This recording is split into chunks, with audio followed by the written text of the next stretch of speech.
Bismillahirrahmanirrahim. Assalamualaikum warahmatullahi wabarakatuh.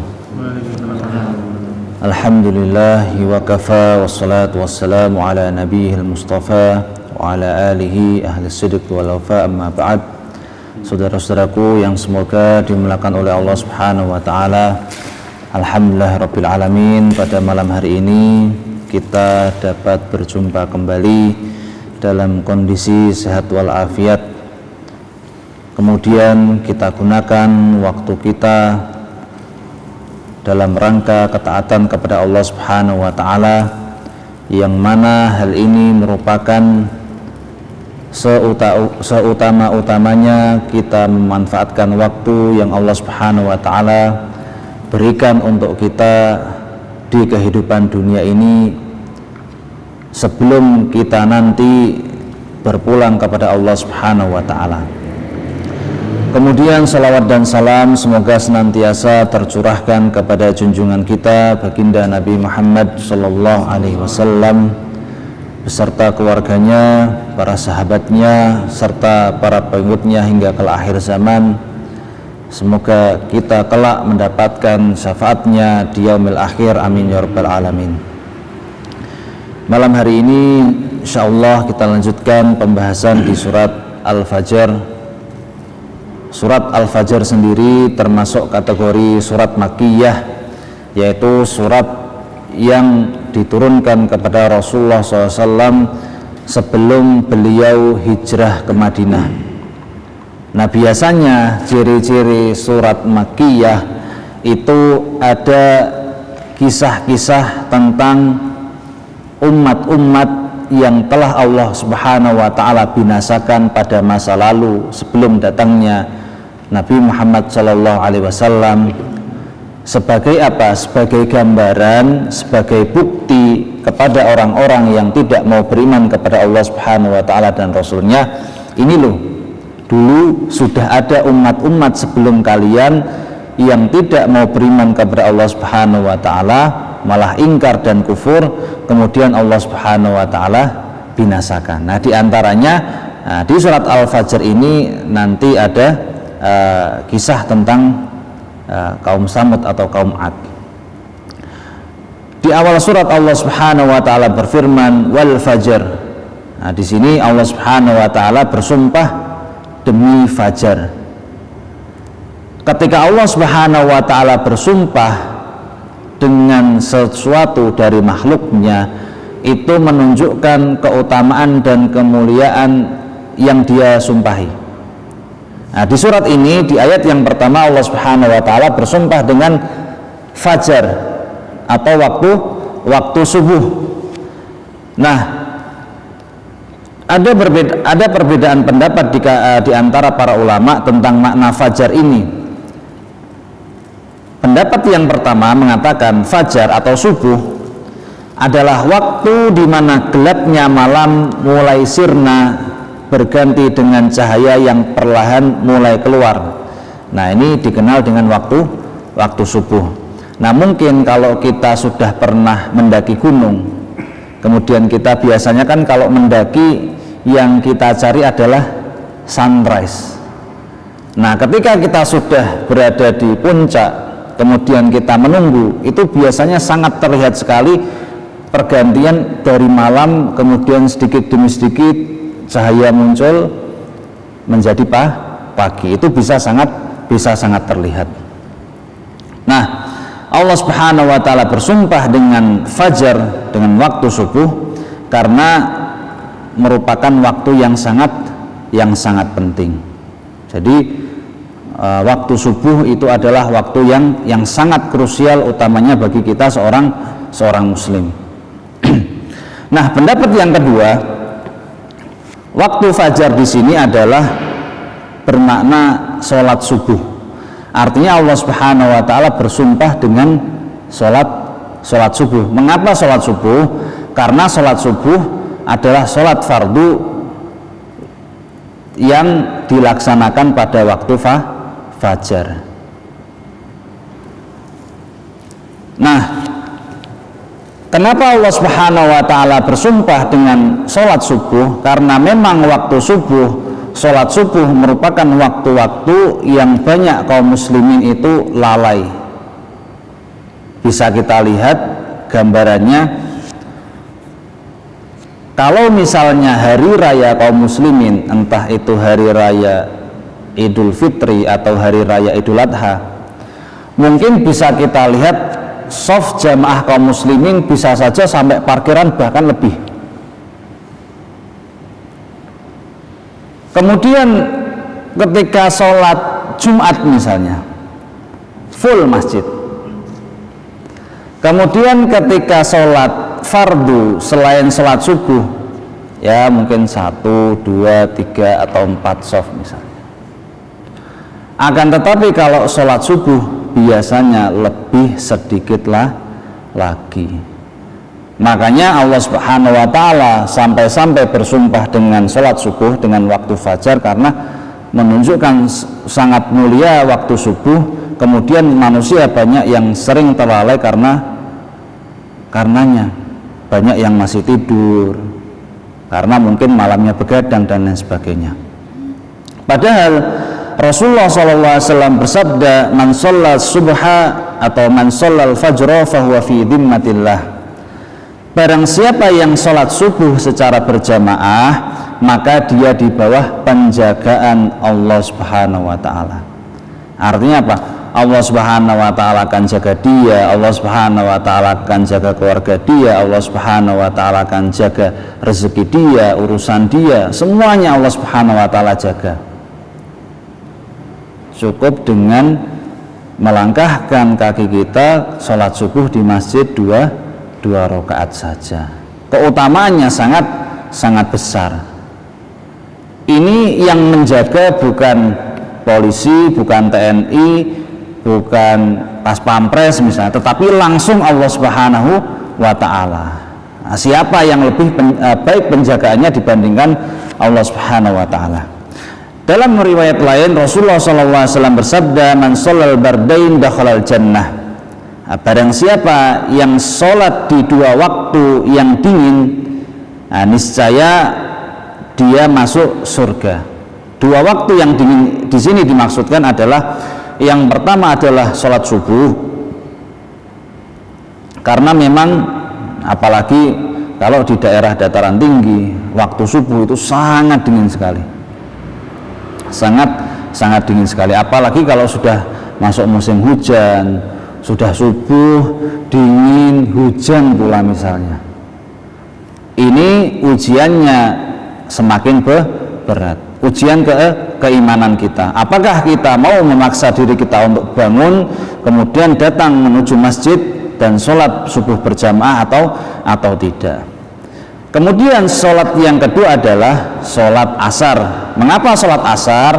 Karena di waktu asar itu peralihan antara siang dengan malam.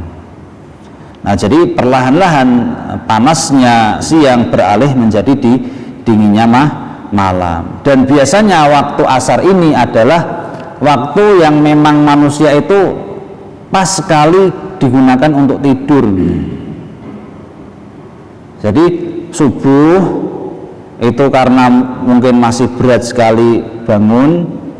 Kalau asar itu pas waktu-waktunya yang nikmat sekali kalau digunakan untuk tidur. Lah biasanya yang terjadi, kita siang itu masih aktivitas misalnya, tidak bersegera tidur siang misalnya. Setelah duhur seharusnya kemudian makan siang, setelah itu kalau tidak ada kerjaan ya tidur siang. Tetapi biasanya kita tidak tidur dulu, baru setelah adzan asar berkumandang baru ngantuk misalnya. Nah, ini makanya oleh Rasulullah SAW dijamin surga karena memang berat untuk kita menjaga dua sholat ini. Makanya sebenarnya kalau kita berpikir mau masuk surga itu sebenarnya sangat mudah sekali. Kalau seandainya tidak ada amalan lain yang kita lakukan selain kita menjaga sholat 5 waktu kita ikhlas karena Allah Subhanahu wa Ta'ala di sepanjang hidup kita, maka niscaya amalan tersebut cukup menghantarkan kita untuk masuk ke surganya Allah Subhanahu wa Ta'ala. Jadi cukup kita misalnya yang melakukan wajib-wajib saja misalnya, tanpa melaksanakan yang sunnah misalnya, tetapi yang wajib tersebut benar-benar kita jaga, benar-benar kita lakukan secara terus-menerus, tidak pernah terputus, ikhlas karena Allah Subhanahu wa taala, maka yang wajib-wajib tersebut sebenarnya sudah cukup memasukkan kita ke surganya Allah Subhanahu wa taala. Nah, karena ini contohnya, barang siapa yang menjaga subuh dan asar, Rasulullah SAW jamin dia masuk surga. Nah, di riwayat lain, barang siapa yang sholat isya berjamaah kemudian sholat subuh berjamaah, maka selain dia mendapatkan pahala sholat fardu, Allah Subhanahu wa taala catat seakan-akan dia sholat semalam suntuk. Sholat semalam suntuk. Nah, inilah kemuliaan dan keutamaan Islam. Kemudian Rasulullah Shallallahu Alaihi Wasallam bersabda, Innakum satarawna rabbakum kama tarawna hadal qamar. Sesungguhnya kalian semua akan melihat Rabb kalian, yaitu melihat Allah Subhanahu Wa Taala kelak nanti ketika masuk surga. Jadi yang bisa melihat Allah Subhanahu Wa Taala adalah orang-orang yang masuk surga saja. Kalau orang tidak masuk surga, meskipun di akhirat dia tidak akan bisa melihat kemuliaan wajah Allah Subhanahu wa taala. Kama tarawna hadzal qamar, sebagaimana kalian melihat bulan ini, yaitu apa? Kalau kita melihat bulan ya sangat terang, sangat jelas, tidak samar. La tudammuna fi ru'yatihi, kalian tidak berdesak-desakan dalam melihatnya. Kalau kita melihat bulan, apakah kita kemudian suk-sukan melihatnya? Wah, kalau kita nggak kebagian misalnya. Beda misalnya ada pengajian misalnya seperti ini. Yang di belakang mungkin tidak bisa melihat yang ada di depan. Atau misalnya kalau seseorang pernah masuk stadion misalnya, kemudian dia mendapatkan tempat duduk di tribun yang ujung, jadi paling atas misalnya. Terkadang yang sedang bermain bola tidak kelihatan. Nah, ini Rasulullah SAW gambarkan kelak, semoga Allah Subhanahu wa taala menjadikan kita semuanya termasuk penghuni surga, amin ya rabbal alamin. Kelak kita ketika melihat Allah Subhanahu wa taala itu sangat jelas, sangat terang dan tidak berdesak-desakan. Fa in istata'tum alla tughlabu ala salatin qabla tulu'i syamsi wa qabla ghurubiha faf'alu. Nah, kemudian Rasulullah SAW mengabarkan kepada kita suatu amalan, maka jika kalian mampu untuk tidak melewatkan sholat sebelum terbit matahari, yaitu sholat subuh, dan sholat sebelum terbenamnya matahari, yaitu sholat asar, maka lakukanlah. Jadi sholat subuh dan sholat asar itu dua sholat yang merupakan diantara pengantar kita kepada surganya Allah Subhanahu wa ta'ala. Ketika kita menjaga dua sholat tersebut, insya Allah kita akan bisa menjaga sholat-sholat yang lainnya. Nah, dengan demikian Allah Subhanahu wa ta'ala mudahkan kita untuk masuk surga, sehingga kita bisa melihat wajah Allah Subhanahu wa ta'ala. Nah, di ayat sini wal fajar, sebagian ulama memilih pendapat bahwasannya Allah Subhanahu wa ta'ala bersumpah dengan sholat fajar karena sholatlah yang harus diperhatikan. Nah, kedua pendapat ini kuat, tetapi pendapat yang lebih kuat adalah Allah Subhanahu wa ta'ala bersumpah dengan waktu fajar itu sendiri. Ya, sebenarnya sama. Sholat subuh itu terlaksana pada waktu fajar, dan waktu fajar yang paling penting kita lakukan adalah sholat subuh. Nah, biasanya ketika bulan Ramadan tiba, insya Allah mungkin bulan April ya, kurang lebih bulan April kita sudah masuk ke bulan puasa. Kaum muslimin yang terjadi apa? Sahur bangun, atau bahkan sebelum sahur sudah bangun misalnya, kemudian sahur, setelah sahur tidur misalnya, akhirnya terlewat sholat subuh, baru bangun lagi misalnya jam 6 atau setengah 7 misalnya. Nah ini terbalik. Sahur itu dianjurkan dan termasuk sunnah karena di dalamnya ada barokah, tetapi jangan sampai malah kita setelah sahur malah tidur dan akhirnya bablas, sholat subuhnya menjadi terlewat. Kemudian sebagian ulama memberikan alasan mengapa Allah Subhanahu wa taala bersumpah dengan waktu fajar, diantaranya adalah yang pertama karena Allah ingin menunjukkan bahwa hanya Allah lah yang mengatur alam semesta ini. Jadi tidak ada yang bisa mendatangkan waktu fajar kecuali Allah Subhanahu wa taala. Dengan kekuasaan Allah Subhanahu wa taala, Allah Subhanahu wa taala hilangkan malam sedikit demi sedikit, kemudian memunculkan waktu fajar. Nah, ini sebagaimana sabda Rasulullah SAW, badiru bil a'mali fitanan. Jadi Rasulullah SAW memerintahkan kepada kita, bersegeralah kalian semua untuk beramal. Beramal apa ya? Beramal soleh. Fitanan, sebelum datangnya fitnah. Lah fitnah sendiri oleh Rasulullah SAW digambarkan kaqita'il lailil mudlim. Jadi seperti potongan-potongan malam. Jadi apa? Semakin malam semakin gelap.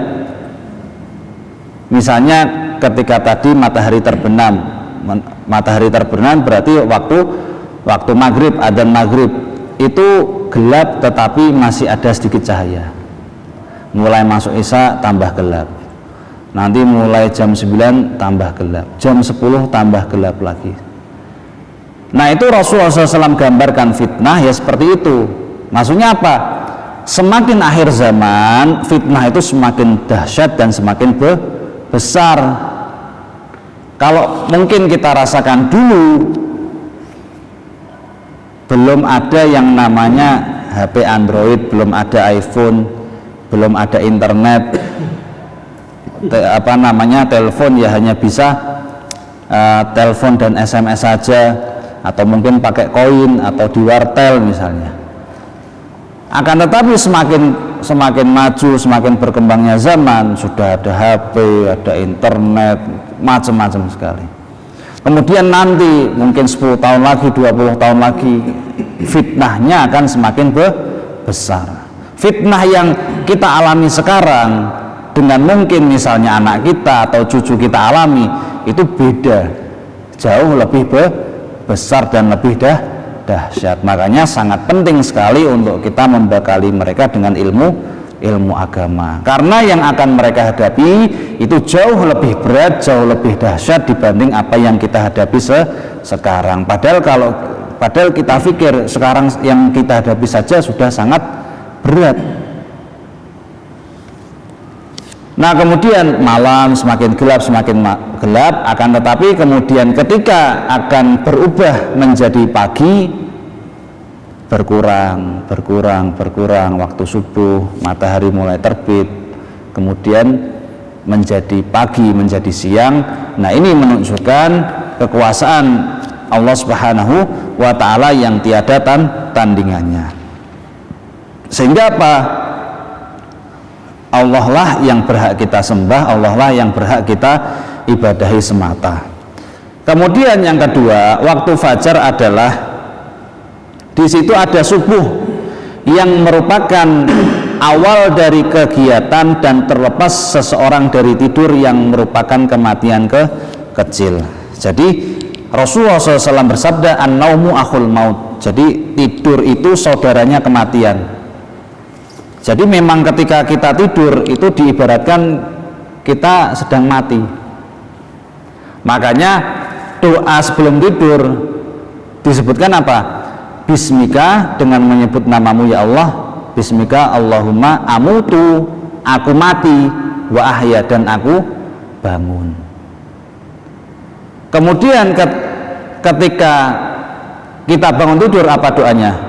Alhamdulillahilladzi ahyana. Segala puji hanya milik Allah Subhanahu wa taala yang telah menghidupkan kami kembali. Yang tadi kan mati. Kemudian kalau kita setelah tidur bisa bangun, berarti apa? Allah Subhanahu wa taala berikan kita kehidupan lagi. Alhamdulillahilladzi ahyana. Segala puji hanya milik Allah Subhanahu wa taala yang telah menghidupkan kami kembali. Ba'dama amatana, setelah mematikan kami, yaitu apa? Ketika tidur. Wa ilaihin nusyur, dan kepadanya kelak nanti kita akan dibangkitkan. Nah, makanya sangat indah apabila apa? Sebelum tidur kita lakukan amalan-amalan ketaatan kepada Allah Subhanahu wa taala. Misalnya kita tidur malam, kita mulai dengan berwudu terlebih dahulu, kemudian kita mulai dengan salat witir, kemudian kita bersihkan kasur kita doa dulu sebelum tidur, miring ke kanan, baru kita tidur. Artinya apa? Ketika Allah Subhanahu wa taala tidak mengembalikan nyawa kita, artinya ketika seseorang misalnya, kan banyak sekali yang meninggal ketika waktu tidur. Nah, kalau sebelum tidur dia melakukan amalan-amalan soleh, ya dia insya Allah husnul khotimah. Karena apa? Innamal a'malu bil khawatim, sesungguhnya amalan itu tergantung penutupnya. Kalau penutupnya sebelum tidur, setelah itu dia tidak bangun lagi, itu adalah amalan-amalan ketaatan, ya dia insya Allah husnul khotimah. Jangan sampai misalnya sebelum tidur kita malah apa? Nonton dangdut misalnya, atau apalah misalnya, hal-hal yang tidak manfaat, hal-hal yang sia-sia, atau bahkan hal-hal yang malah bermaksiat kepada Allah Subhanahu wa taala. Kemudian tidur, kan ada orang tuh dengarkan HP, dengarkan lagu sambil headsetnya terpasang sampai ketiduran misalnya. Kalau bangun kemudian dia bisa bertobat, alhamdulillah. Kalau ternyata tidak bangun lagi, artinya apa? Dia menutup hidupnya dengan hal-hal yang sia-sia, hal-hal yang tidak bermanfaat, justru akan memberatkan dia.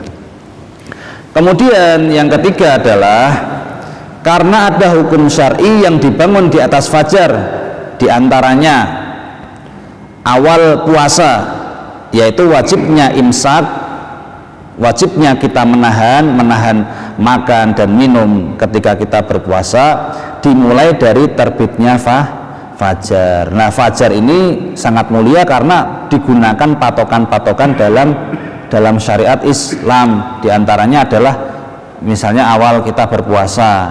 Awal kita berpuasa kapan?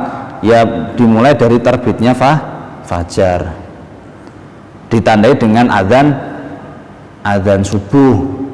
Tetapi adzan subuh yang menjadi patokan kita adalah adzan subuh di tempat kita. Jangan sampai misalnya ketika puasa kita cari adzan, adzannya yang paling lama mana ya misalnya. Kalau di sini belum adzan, di sini sudah adzan, di sana belum adzan kok, berarti kita masih boleh makan misalnya. Tidak. Jadi yang menjadi patokan ya adzan di tempat kita.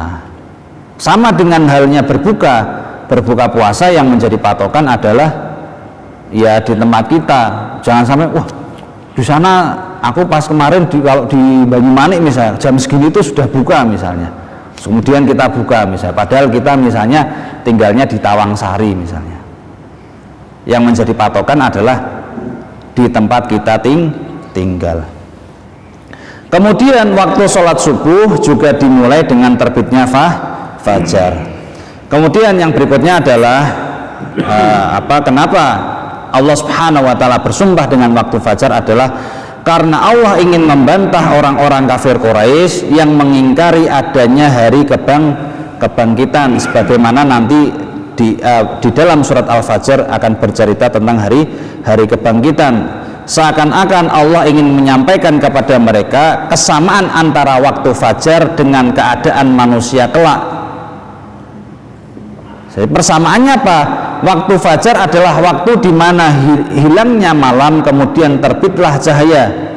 Demikianlah manusia semua manusia akan mati, kemudian Allah Subhanahu wa ta'ala bangkitkan mereka kembali dari kegelapan kematian menuju kehidupan yang baru, yaitu kehidupan akhirat yang kekal abadi. Nah, di sini Allah Subhanahu wa ta'ala memberikan kesamaan gambaran, ini loh waktu fajar dengan kondisimu kelak ketika nanti kamu dibangkitkan itu sama.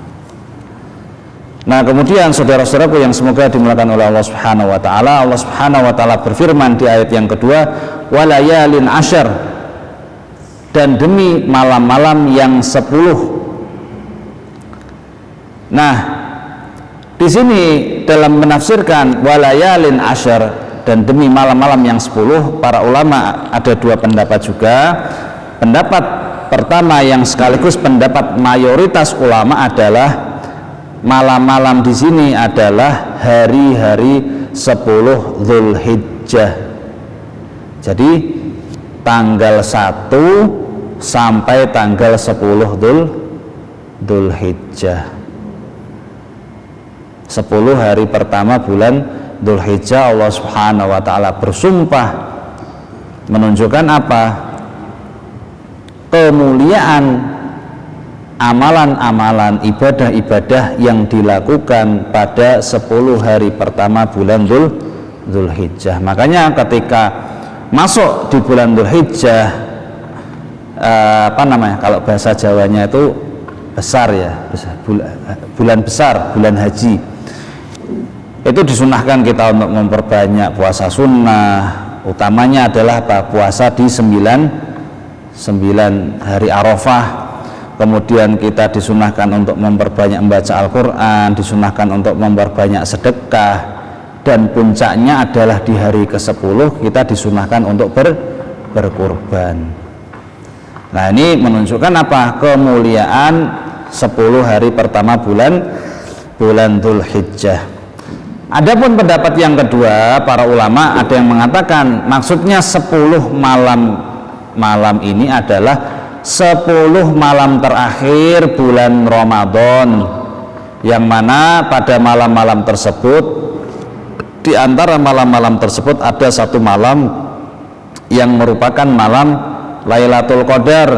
Malam Lailatul Qadar lebih baik daripada 1000 bulan, atau kurang lebih 82 tahunan kurang lebih. Artinya apa?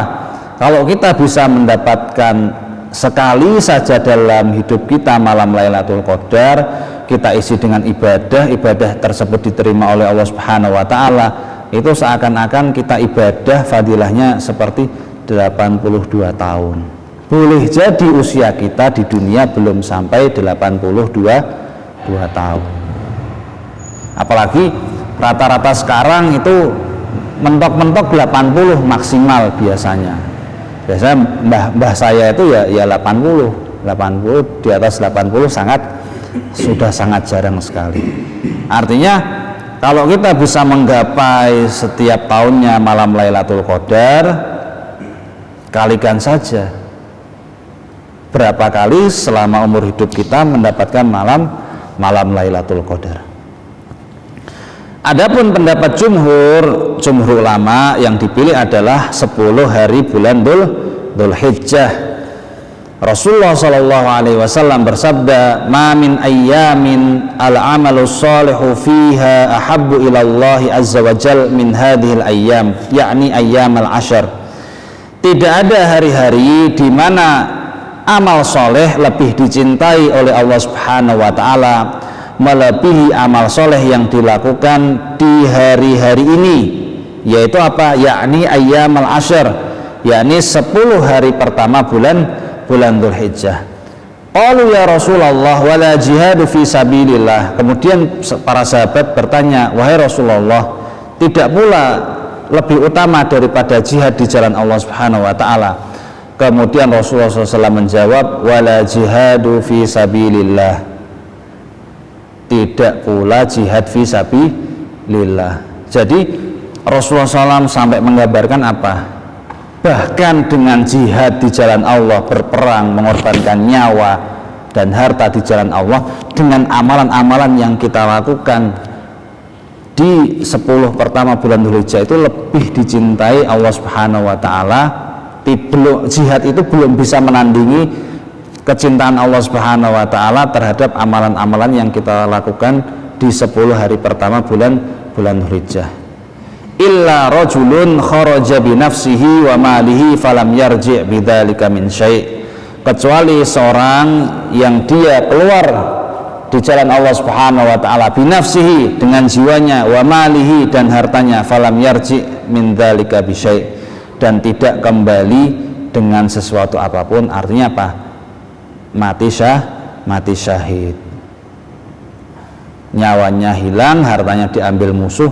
Ya itu baru bisa menandingi kecintaan Allah Subhanahu wa taala dengan amalan-amalan yang dilakukan di 10 pertama bulan Dzulhijjah.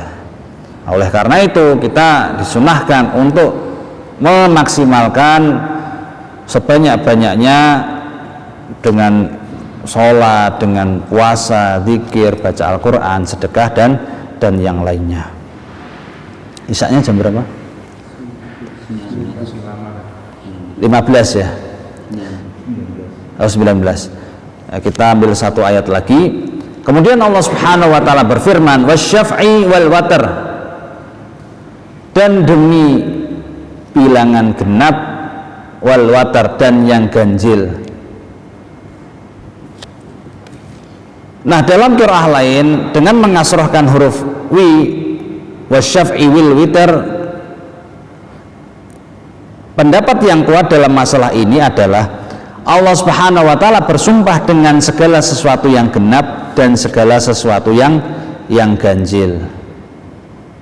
Jadi namanya, kalau kita dulu kecil belajar matematika ya ada bilangan genap, ada bilangan ganjil. Nah, banyak sekali pendapat apa sih maksudnya makna genap dan ganjil ini. Di antara pendapat ahli tafsir salafus saleh adalah Allah Subhanahu wa taala bersumpah dengan sholat-sholat yang rokaatnya genap. Seperti apa? Sholat yang genap, Isya, Duhur, Asar, Subuh. Kemudian Allah Subhanahu wa taala juga bersumpah dengan sholat-sholat yang bilangannya ganjil. Ya, sholat maghrib, sholat apalagi yang ganjil? Witir. Ya, artinya kalau kita melakukan sholat ganjil, ya biasanya kalau kita melakukan witir itu kita melakukan sholat ganjil. Ada pula yang berpendapat mengatakan bahwa genap adalah yaumun nahar yang jatuh pada tanggal 10 Dzulhijjah.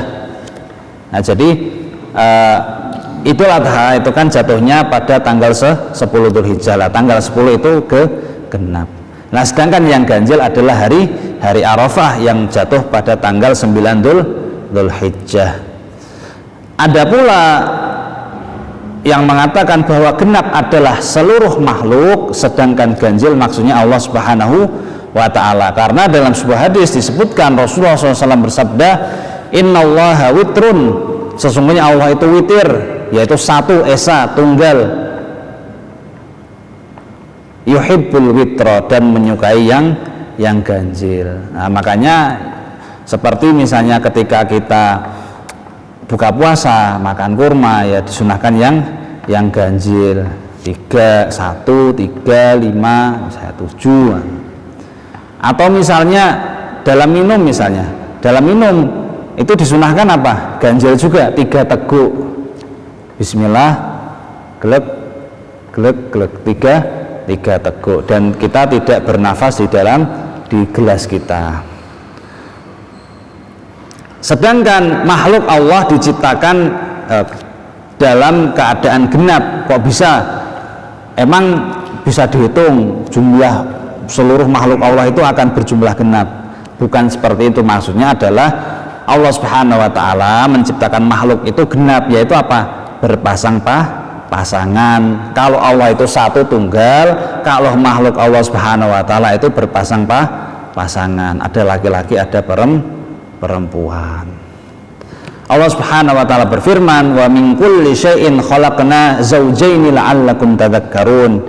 Dan segala sesuatu kami Allah Subhanahu wa taala ciptakan berpasang-pasangan supaya kalian mengingat kebesaran Allah. Nah, jadi ya semua makhluk Allah Subhanahu wa taala ciptakan berpasang-pasangan. Ustadz, itu yang amoeba itu kan tidak membelah sel. Ya sama sebenarnya, cuma mungkin dia secara apa ya bahasanya, kalau mungkin ya IPA mereka lebih tahu, tetapi ya semuanya Allah Subhanahu wa taala ciptakan berpasang-pasangan.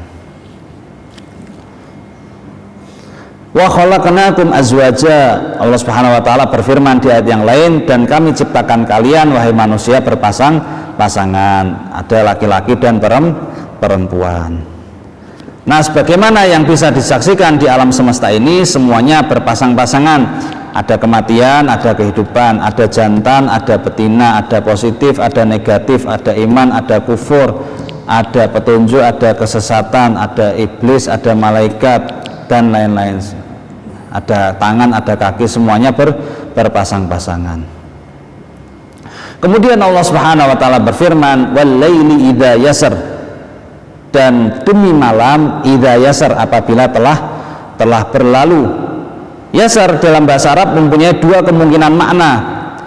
Bisa bermakna aqbalal lail, artinya malam yang datang. Bisa juga adbarul lail, artinya malam yang pergi. Namun sebagian ulama merojihkan pendapat yang mengatakan bahwa yang dimaksud adalah apabila malam apabila datang. Karena apa? Alasan mereka adalah karena di ayat pertama Allah telah bersumpah dengan waktu fajar. Waktu fajar itu berarti apa? Malam pergi. Nah, di ayat yang keempat berarti apa? Malam datang. Nah, sebagian ulama berpendapat bahwa yang dimaksud dengan malam di sini adalah malam khusus, yaitu malam Musdalifah. Ini ketika kita semoga Allah Subhanahu wa taala bisa memberikan kita semuanya kesempatan untuk ibadah haji. Nah, di antara manasik-manasik haji yang akan kita lakukan adalah nanti mabit di Musdalifah atau bermalam di Musdalifah. Nah, ini adalah pendapat ulama yang memandang bahwa sumpah-sumpah di awal surat Al-Fajr semuanya berkaitan dengan manasik haji. Demi fajar hari nahar 10 Dzulhijjah, kemudian demi malam-malam yang 10 atau 10 hari Dzulhijjah, kemudian ada juga demi yang genap dan demi yang ganjil. Yang genap berarti tanggal 10, yang ganjil tanggal 9, kemudian demi malam yang telah berlalu yaitu malam Musdalifah. Nah, seakan-akan di surat Al-Fajr ini adalah rangkaian manasik haji, yang mana manasik haji itu semuanya dilakukan pada bulan Dzulhijjah. Mungkin ini saja yang bisa kita sampaikan, semoga bermanfaat. Kita tutup dengan doa kafaratul majlis. Subhanakallahumma bihamdika asyhadu an la ilaha illa anta astaghfiruka wa atubu ilaik. Walhamdulillahirabbil alamin. Wassalamualaikum warahmatullahi wabarakatuh.